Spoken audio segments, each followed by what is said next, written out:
We get going? Yeah, let's Start. go ahead and get Let's started. go. I'm gonna press record, Wes. Yeah, it's going. Oh, okay. Sweet. All right. Well, thank you all for coming today. We are going to get an update from the VICC Fusion Oncogenicity project leaders, which are Catherine Cottrell and Karen Tsuchiya. And this is like I said, it's on behalf of the Gene Fusion Oncogenicity Working Group. So they've been making some pretty good strides, and I'm excited to hear what this group has been up to. So without further ado, go ahead and take it away. Thanks, Beth. So Kathy and I are the messengers, as Beth mentioned, on behalf of the work group. And the last update that we gave to the VIC was about a year ago. So I'm going to go through it for people who attended this a year ago. Some of these slides may look a little familiar, although if you're like me, you don't remember much from a year ago. So basically for everyone, I'm just going to go through some introductory slides to orient everyone. And this just shows the composition of the work group. Um, in addition to Kathy and I, the co-chairs, there's also an advisory committee. Of course, Wes, our project coordinator, although I don't think that title does justice to the amount of work that he does for us.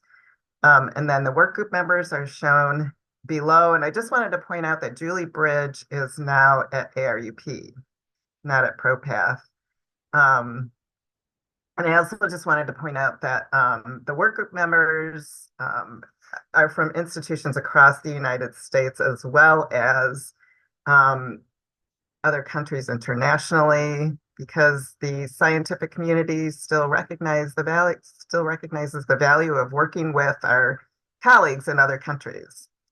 So if you go to the next slide, Kathy. Um,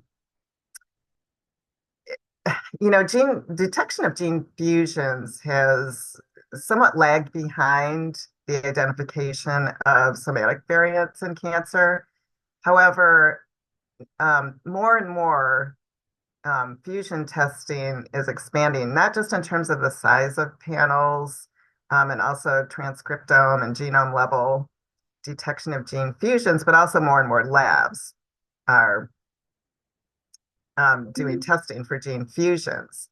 So I think everyone recognizes that there's an increasing need to develop a framework um, towards assessing the oncogenicity of fusions in neoplasia. And so the project aim of this work group is to develop systematic recommendations for classifying gene fusion pathogenicity, although we're going to use the term oncogenicity since it really applies to neoplasia. If you go to the next slide. I just wanted to point out that standards for the classification of oncogenicity of somatic variants in cancer already exists. This was an effort that was a joint venture between ClinGen, the Cancer Genomics Consortium, and the VIC.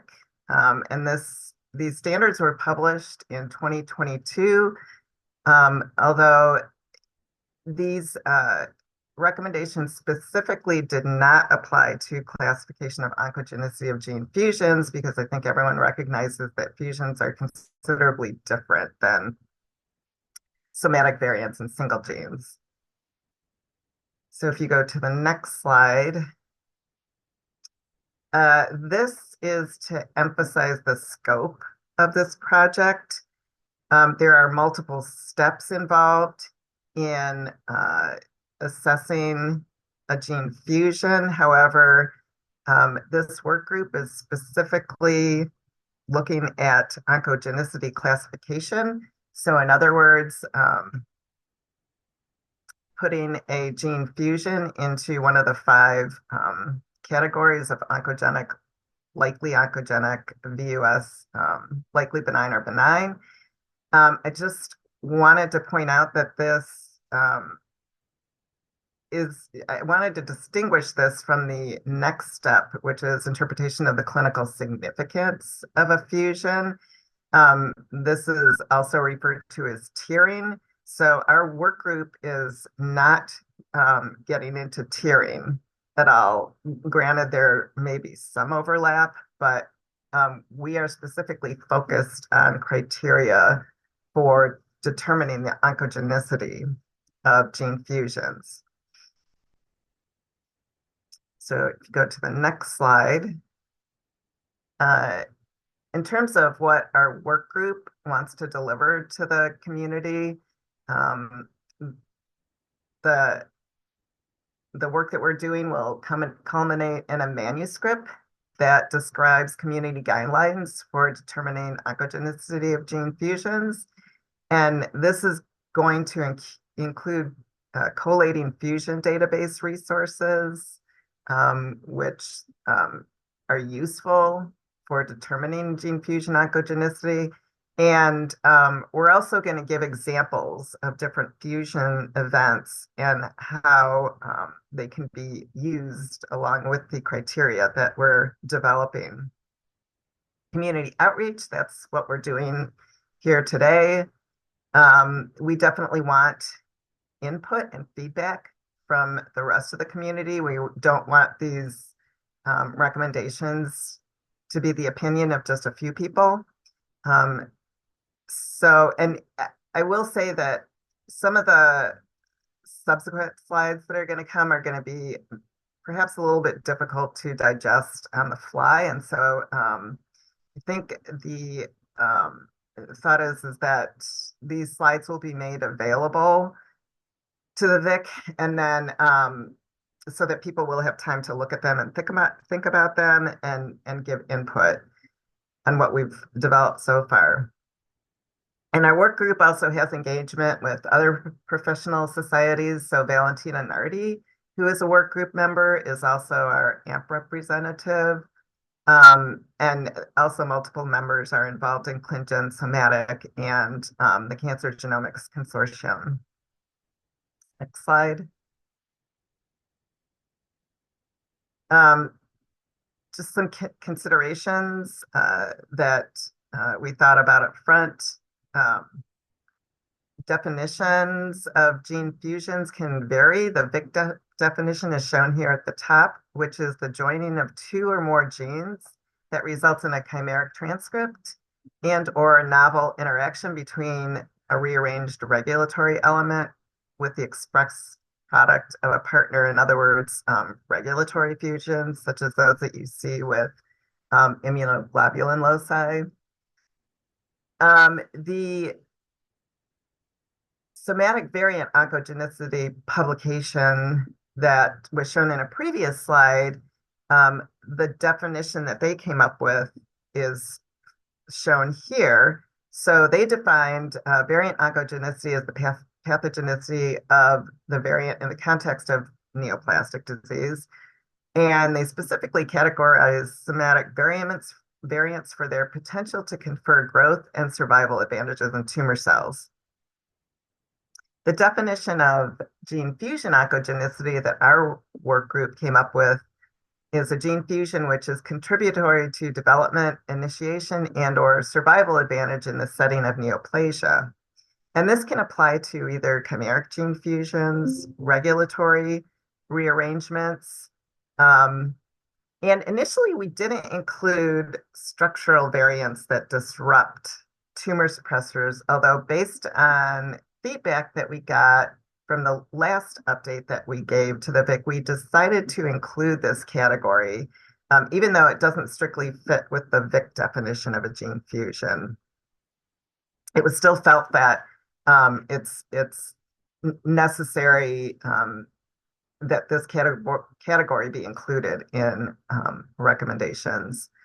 And the other thing I wanted to point out is that we are working from the starting point that we're dealing with a technically valid gene fusion. So we're not going to be discussing criteria that are used to determine if a fusion is technically valid. That is being addressed by other professional societies. So if you go to the next slide,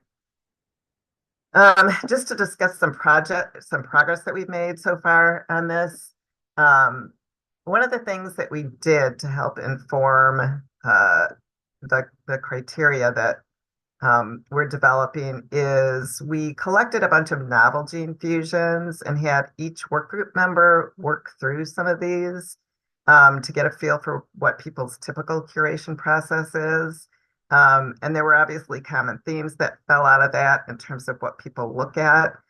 And so, based largely on that, we have developed a draft of a framework to apply relevant criteria to different types of gene fusion categories.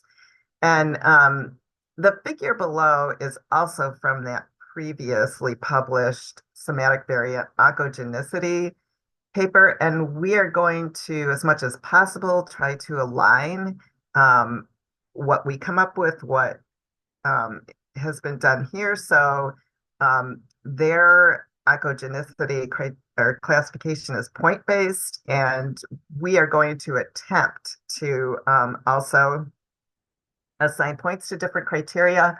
And we are going to try to keep within the same ranges that define different categories in the other in the previously published somatic variant oncogenicity publication. So if you go to the next slide,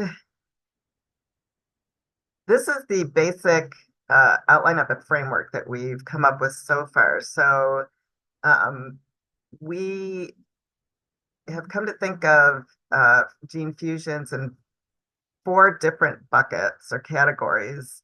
The first is when both gene partners, which we refer to as gene A and gene B, are recurrent with each other in gene fusions. The second is when one partner is recurrently described in gene fusions, but the other partner, gene B, is novel.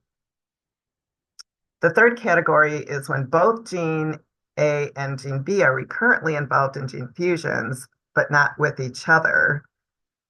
And the fourth category is when neither genes have been described to be involved in gene fusions. So I'm just going to present an example of the first category, and then Cathy is going to take over from there. So this first category is when both partners are recurrently seen with each other in gene fusions. And the different criteria that we came up for this category are shown here. The first criteria is to determine if the exons at the junction are typical for both partners. And I think inherent in this criteria is that the genes are also in the same orientation that they're typically seen in. So gene A is 5', gene B is 3'. And presumably, if you can answer yes to this question, you probably don't need to go any further. This basically already fits the definition of oncogenicity. However, if the answer to this question is no, then you would need to keep going. So then other things that you need to look at are the exons at the fusion junction typical for at least one partner?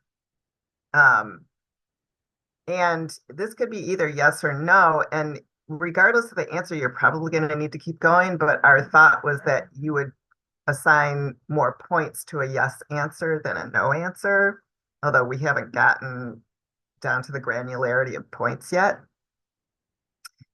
If the exons at the junction are typical for one partner, then you would look at the functional elements of both genes and determine if those are retained in the fusion.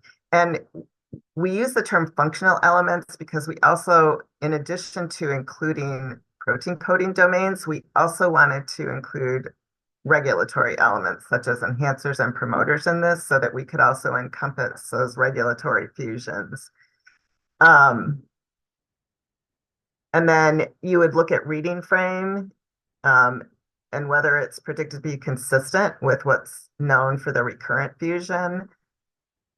And is the fusion consequence gain or loss of function consistent with what's known for the recurrent fusion, and whether or not the observed fusion is disease restricted, and if it's consistent with the neoplasm that you're looking at. So if you go to the next slide, I'm just going to go through an example of this type of fusion. So in this example, a 53-year-old male has a diagnosis of chronic myeloid leukemia. A translocation 922 was seen by karyotype, and a BCR-ABL fusion was detected by FISH, but targeted RT-PCR did not identify a BCR-ABL fusion. And so we were asked to do a hematologic fusion panel. And we've seen this scenario a handful of times when there's a disconnect between the cytogenetics and the molecular. And we did find a BCR-ABL1 fusion with our fusion panel with exon 13 of BCR at the fusion junction and exon 3 of ABL1 at the fusion junction. And then if you go to the next slide, this shows the typical BCR-ABL1 breakpoints or exons involved in fusions. In BCR, you can see that there are basically 3 different breakpoint cluster regions. In ABL1, fusions typically involve either one of 2 alternative first exons or the second exon. And in this example, ABL1 in the fusion involved neither of those, but the fusion involved exon 3. So if you go to the next slide, this shows the protein domains in both of the genes. In BCR, the breakpoints are spread throughout the gene. In ABL1, the exon 3 breakpoint is the start of exon 3 is right here. So basically, it still retains all of the same functional domains as other BCR-ABL1 fusions, with the exception of it would potentially disrupt this SH3 functional domain. Thanks, Cathy. And if you go to the next slide. So looking at these criteria and how you would work through them, in this example, exons at the junction are typical for both partners. That's a no. Exons at the junction are typical for one partner. That's yes, because BCR included one of the exons in the major breakpoint cluster region. Retention of key functional elements in one or both genes, probably both, with maybe the caveat of the SH3 domain being disrupted. In this example, this fusion was in frame, like other known BCR-ABL1 rearrangements are. This fusion is known to result in gain of function because there are a handful of case reports of individuals who have this specific fusion that have responded to a TKI.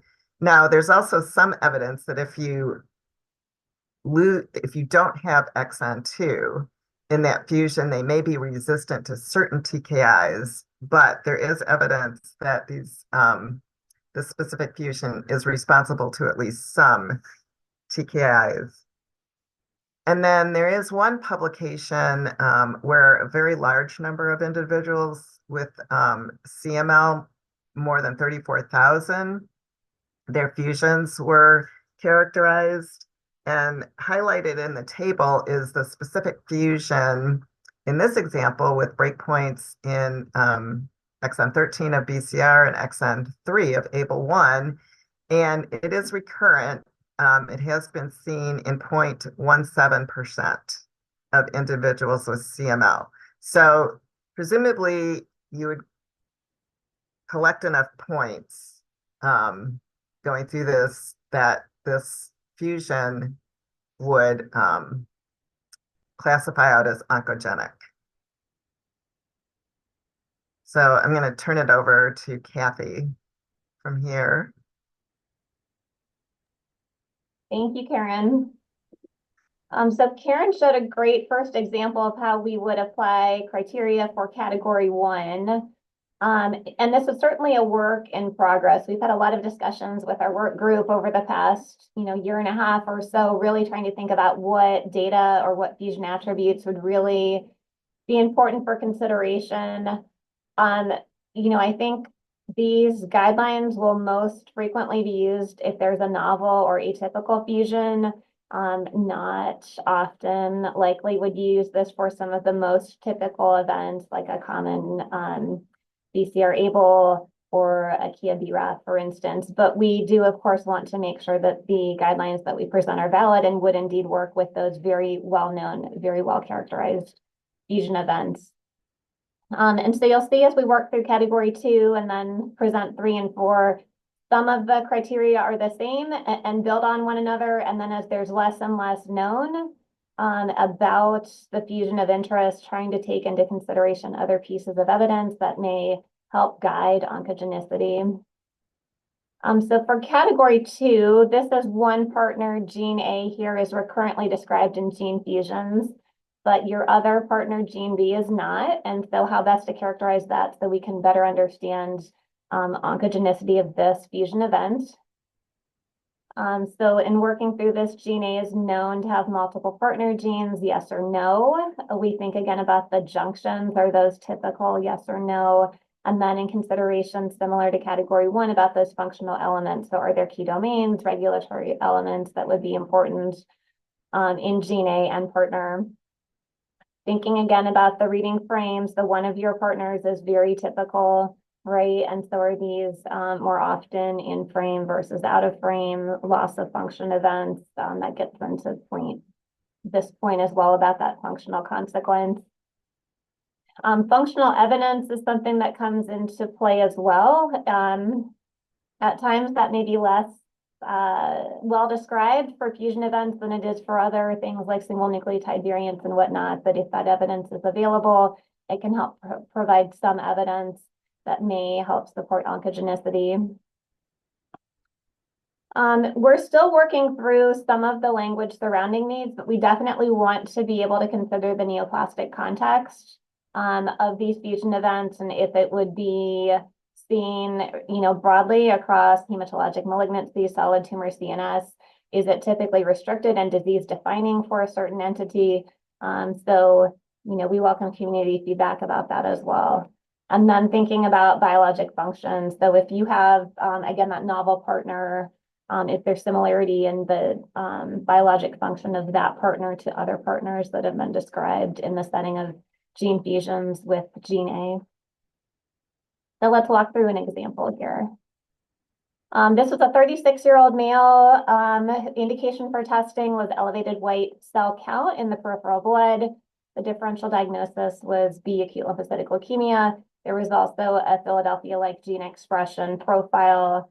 So again, consistent with that profile of having activation of some of those tyrosine kinase genes. So the gene fusion itself was LDB1, JAK2. It had ample support, so it was a valid fusion. The 5' partner here was LDB1, so a gene that, at least at the time that this was initially researched, not a whole lot known about in terms of any involvement in the setting of gene fusion events. JAK2, well-known oncogene though, with 3' partner, so that's been fairly well described now in gene fusions as well as other alterations, single nucleotide variants in the setting of cancer.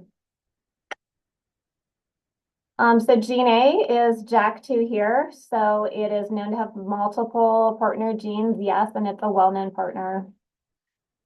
Exons, are they typical or not? Yes, JAK3 is the 3' partner, so it's in the correct orientation. And this breakpoint actually occurs at exon 11, which is a recurrent position. Able to find at least 2 publications and certainly likely more if more time had been invested into this. But just sharing it as an example here of exon 11 being recurrently involved in a breakpoint. I think one of the things we're going to ask you at the end is how best to define typical or recurrent in terms of us thinking about usage of these guidelines. Key functional elements, are they retained for gene A and partner? Is that both? Is that one? JAK2 here, based on that breakpoint, it does indeed retain the entirety of the pseudokinase and kinase domain. That's been well described in the setting of fusions that have involved JAK2, that you do have retention of those key domains for that 3' partner that allows for constitutive activation. Thinking about our other gene here, this is our 5' partner, LDB1. This gene is actually on 10q24, and the break occurs at exon 10, so it's amino acid 333 in this particular transcript. You can see it occurs fairly distal in this protein. Really, the majority of the gene product is retained. This does have some function as a transcription factor. It's also been described, there's some emerging evidence of importance in terms of hematopoietic cells and regulation of those cells. So certainly seems to be fitting in terms of the type of activity that's involved in some of its critical functions, again, in thinking about leukemia. Going back to JAK2, what is known about that? So the typical JAK2 fusions are in frame, and this certainly meets that, that level of evidence. The fusion consequence, gain or loss. Again, there's no functional evidence about this, but it would be predicted to be consistent with that known for gene A. So JAK2, again, has been well described in the setting of constitutive activation when there's a chimeric gene fusion that's formed. And again, is known to have many, many different partners. Functional evidence. This, I'm not presenting evidence here, but if you did have evidence, you could consider, is that gain of function or loss of function consistent? Is that something that you could indeed apply? Is it relevant to the neoplasm under study? Is it consistent with that? We're giving a little bit more thought to how best to use restricted or disease defining versus consistent. Still a little bit more evidence here.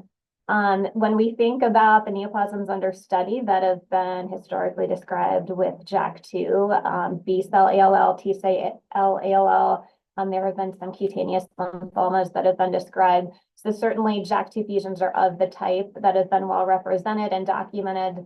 And you can even see in this publication a nice breakdown of the various types of partner genes that have been involved in that 5' portion of a gene fusion event with JAK2. So the goal really with these is to think about the best way that we can apply either through yes/no questions or documentation of evidence to gather enough points that will lead us to defining categories in terms of oncogenicity or a fusion event that would be more likely to be benign on the other end of the spectrum. So I didn't walk through every single point just in the interest of time, but I think this highlights some of the areas that we're aiming to try to tease out with the framework that we've designed. Notably, Karen brought this up in the beginning, wanting to have some opportunity to provide as part of this work, resources for the community. What are the best databases to go to? What are the easiest ways to compile this information together? A lot of this is primary literature searching, which does take time. And so that's the difference between, small variants, SNVs and indels versus fusions, that you do have to spend more time really curating and carefully examining the literature in terms of how these fusion events are presented and so that you can search for them effectively. I'll go through category 3 and 4 as well. We don't have examples for these, but just trying to hit a few of the high points. For category 3, this would be gene A and gene B are currently involved in gene fusions, but not described with one another. And so then it's trying to consider, are those genes known to have multiple partner genes themselves? Thinking again about the exons at those junctions in previously reported fusions, as well as functional elements, retention occurring within that chimeric fusion event. What is retained? What would be critical?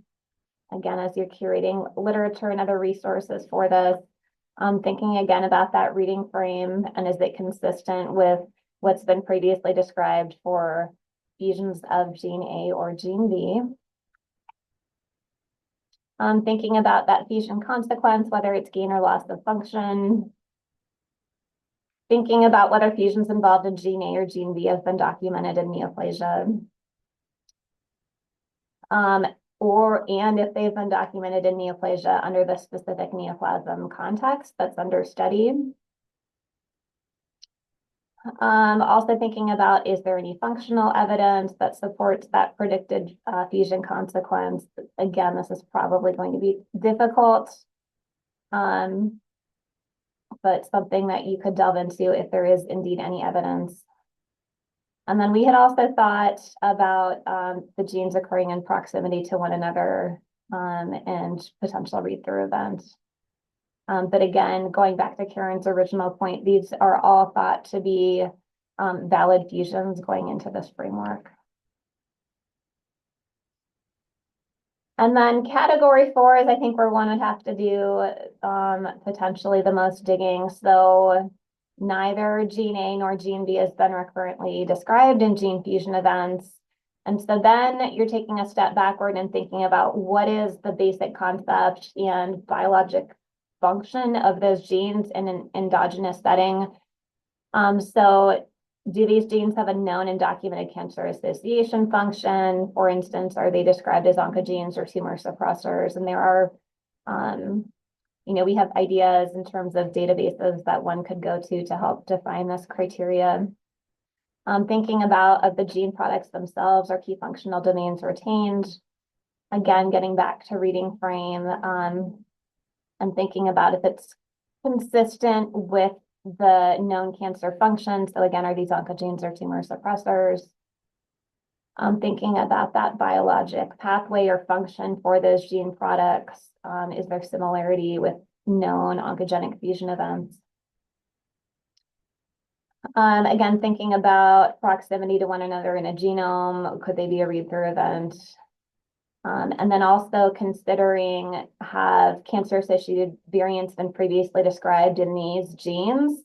So these could be SNVs or indels. Perhaps that's been well documented, but not a gene fusion event in the neoplasm context under study. And we'll certainly take questions again at the end about those. I know that was a lot to digest. So in terms of thinking about lessons learned, as we work through this and attempted numerous examples within our work group, there does seem to be in total, a lack of resources and databases that allow us to determine fusion attributes easily. So much of it is primary literature review. It's a lot more manual curation effort than what occurs with small variants that can be automated to some degree, depending on the ability to pull information from known databases. And then we really feel that if we have a systematic framework to evaluate fusion oncogenicity, this will aid across the board in standardization of curation of evidence and then consistency. So consistency not only going into the reporting within that given lab, but then also consistency in terms of what ends up on that final clinical report and that information that's going to that clinician at the end. And I will turn it over to Wes for some feedback. Yeah, so can I just go, Karen. make one comment? So Cathy, if you go back to the last category 4, I think so. One of the things that we had envisioned is that we would have a table similar to what's in the previously published so somatic variant oncogenicity recommendations, where these attributes or criteria would be in one column, and then next to it there would be, we'd flesh out explanations of these a little bit better. So for example, in this category, you could envision a scenario where neither gene A nor gene B is recurrently been described, but perhaps like another member, if they're a member of a gene family, maybe other members of the gene family have been described in fusions. So anyway, we would obviously, I think, flesh these out a little bit better. Yeah, I think it's a critical point. So these are a work in progress. I do expect that we'll have certainly some tweaking in terms of the language. And then of course we'll have caveats, right? I think our work group consistently says, well, what about this fusion that's, sort of a little bit in left field? There's always going to be exceptions to the rule. And so we're developing this broadly as a guideline that could fit most fusion events. And then we'll have to consider all of the caveats that could occur, but not get bogged down into those weeds. So we will indeed have that some guidance in terms of what to consider for these, and then any limitations or caveats at a high level.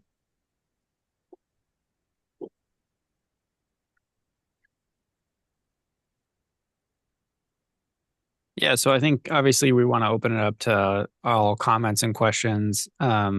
But we had a couple specific questions that we really wanted to make sure we got some feedback on. One being, are there any fusion categories missing among the 4 that we just described and went and walked through, as well as anyone who knows me knows that this is a hot topic for me. But how do we define things that are typical or well-known or recurrent when we're specifically talking about fusion breakpoints and attributes there, so that there's not introduced ambiguity within the SOP where maybe we mean something and somebody else views it as something different. And in general, any other open discussion and feedback, as I saw a couple comments already in the chat, and we can kind of get into that. I just want to note as well that I dropped a QR code in the chat if you want to do it on your phone, or you can click on the direct link as well to get to a Google form and submit more feedback that we can actually then capture and break back to the group, as well as not just within this call. And after this call, I will also send this form out as well as the slides so that we can get that feedback. So do we want to go to the specific questions and comments that were in the chat that came up? I think it's a good place to start. Yeah, I know the first one was related to the BCR-ABL fusion that I gave as an example.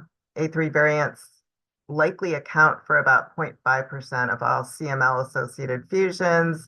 Caution should be exercised if screening is performed solely by qPCR of A2 variants. And I totally agree with that. So obviously, and this is something that could be described in the text, obviously, and this is in relation to, I think, the terms typical or recurrent. When you're looking at literature based on fusion detection, you always have to keep in mind what methods were used, because frequencies of certain fusions may be under appreciated because of maybe the method that was used to detect them was more targeted than what's currently available. But I also think that this points out, so in my mind, that fusion with the XM3 ABL1 breakpoint I would consider it recurrent, but not typical. So I don't view those two terms as being interchangeable. But I think this is something that we really need to get a better handle on. And then the second part of the comment was that the exon 2 of ABL1 contains the myristoyl binding pocket, and loss renders these patients resistant to I can't pronounce these drugs. This is why I was speaking in broad terms. And yeah, I saw those reports. However, those patients are known to be responsive to imatinib. So this also brings up another point. And again, these recommendations that we're developing here are not going to address the tiering. So this may fall into a different tier than your typical BCR-ABL fusion, but I believe it would still be considered oncogenic. Yeah, or the same tier, but with different drug recommendations because of drug sensitivity and resistance, for sure. Right. Yeah. Yeah. But those are both very good points. And then the next comment or question is, I find a very challenging one. Considering the likely smaller size of functional studies for fusions, what are you thinking in terms of guidance on assessing the strength of evidence? And this is something that just came up last week on one of our work group calls. There is, I find, when I'm trying to evaluate particularly more novel fusions, there's really a dearth of functional evidence. And I think it's something that we could use input on because there just isn't,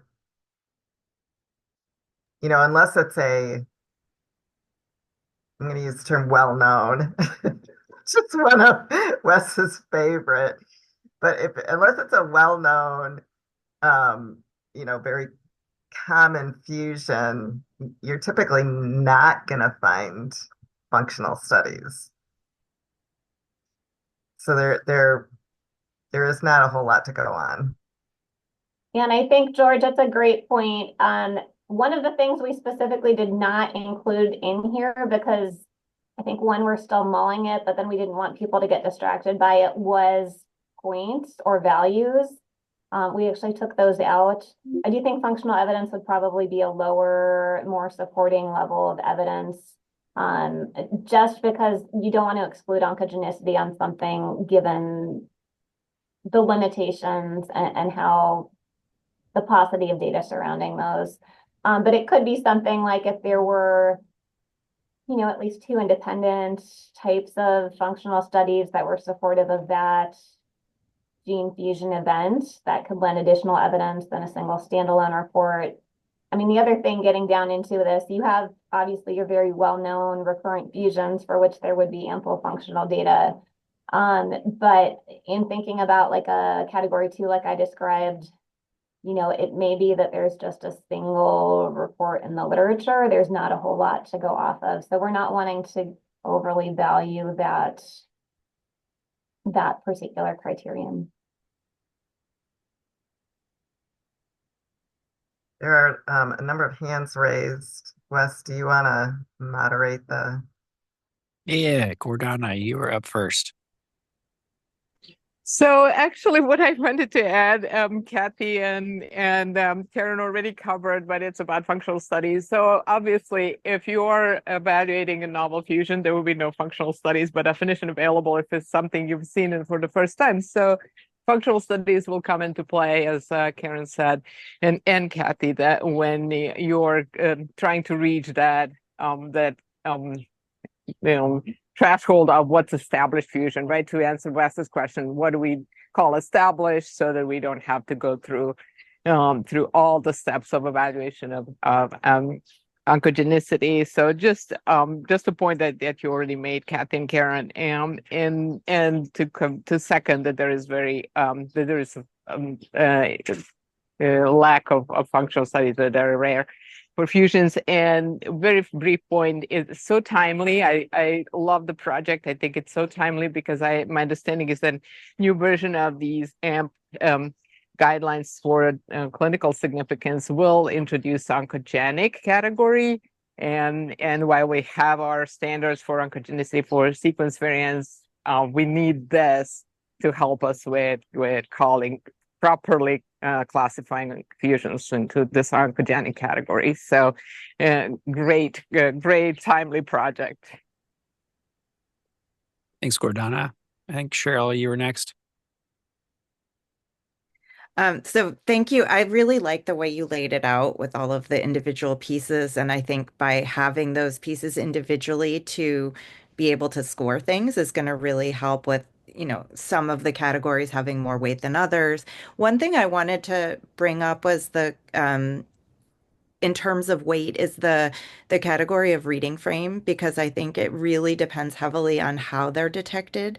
If you're detecting by DNA, you could have something that looks like it's out of frame, but it actually gets spliced in a different way and leads to an in-frame event. So I would caution about putting too much weight on the reading frame piece unless you know it's RNA and you know exactly what's being sequenced. And I think that's going to be one of those caveats in Yeah.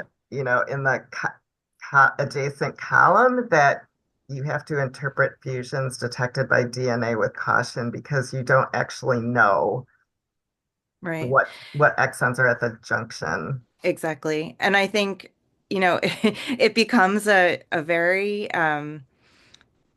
hot topic with clinicians because some will want you to present any evidence.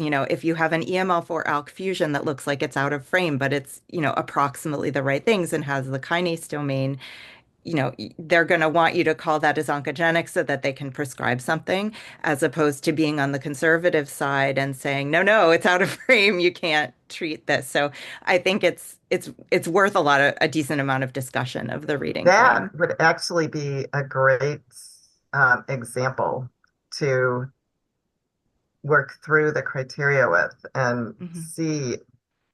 I mean, in a way, you could almost assign points to, there's two ways to do it. You could just assign points to what you think different criteria or attributes should be weighted, or you can think, what do I think the endpoint should be?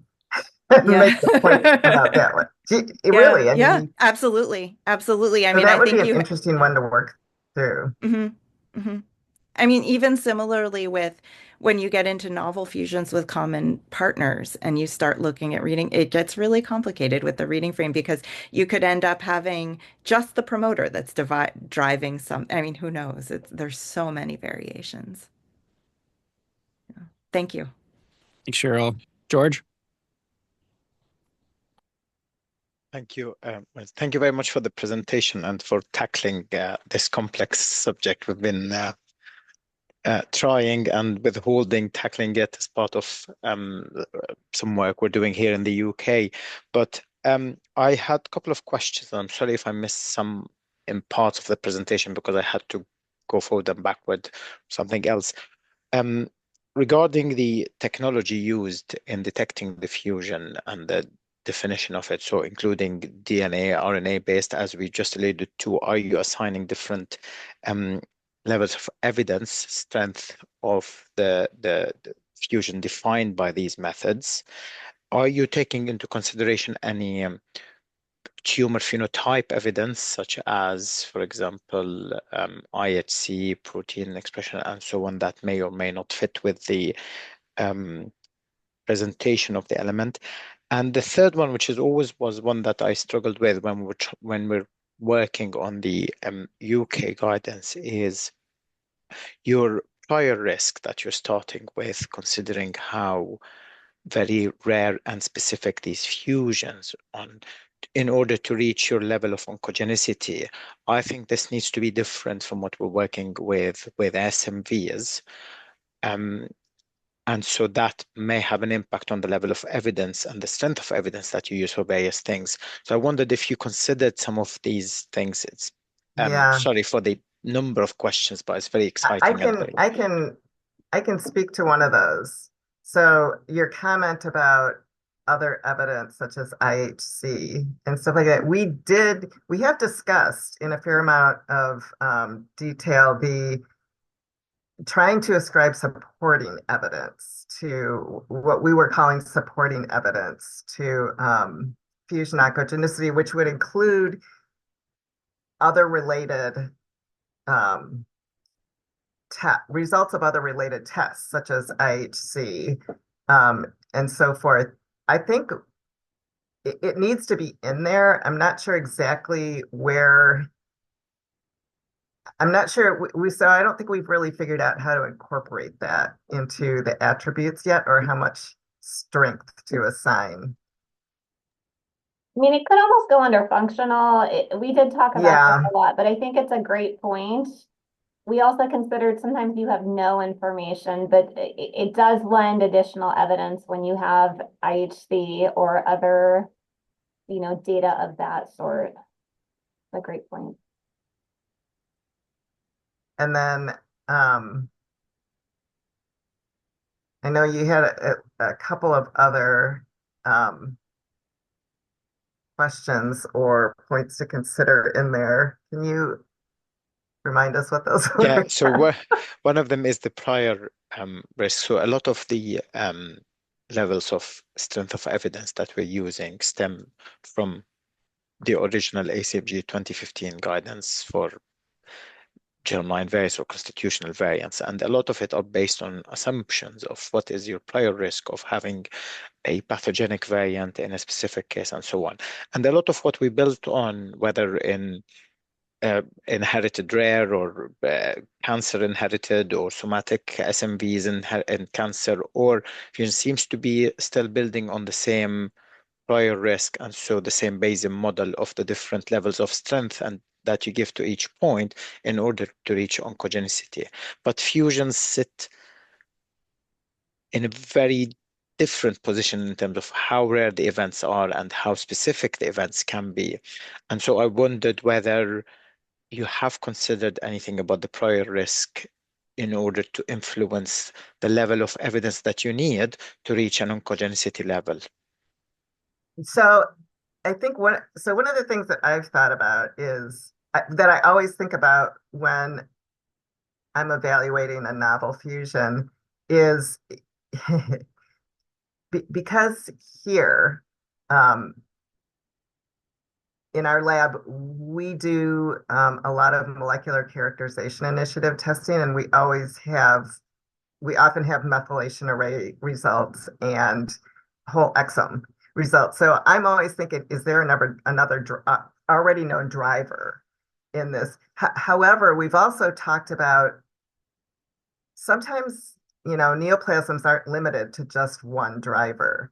So in my mind, you can't exclude a fusion as being oncogenic even if there's like a known oncogenic point mutation there. So it doesn't quite answer your question, but it's kind of related. So I think we need to emphasize that caveat that you can't discard the oncogenicity of a fusion if there is already a drive. We also discussed whether we actually want to use the terms driver and passenger. That was like an entire meeting. Have a meeting on lingo. Yeah, yeah. Typical recurrent, yeah. Driver. Nice. Gordana, I see you have your hands raised, and then we Yeah, might be out of sorry. time.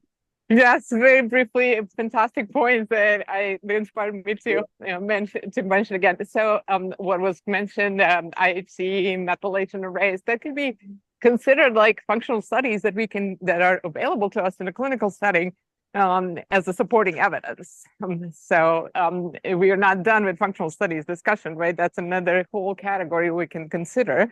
That there are some functional studies, IHC, methylation array to confirm subtype and see if the fusion matches it, or expression classification in BLL to see if the fusion matches or something. Something that we can definitely build in. And then in terms of interpreting in the context, I think that it was mentioned, right, that we are maybe in somatic, constitutional, looking at the phenotype. Well, we can also look at the tumor type and interpret things in the context. So that will also be part of these guidelines. And then whether fusions are rare depends. If you do genome-wide the transcription-based fusion detection method, you will see a lot of fusions, and they will actually not be artifacts. They will be real fusions and still might not be important functionally. genes get disrupted? What if you have chromatopsis and get fusions all over the place and they still are not doing well? So just a couple of points.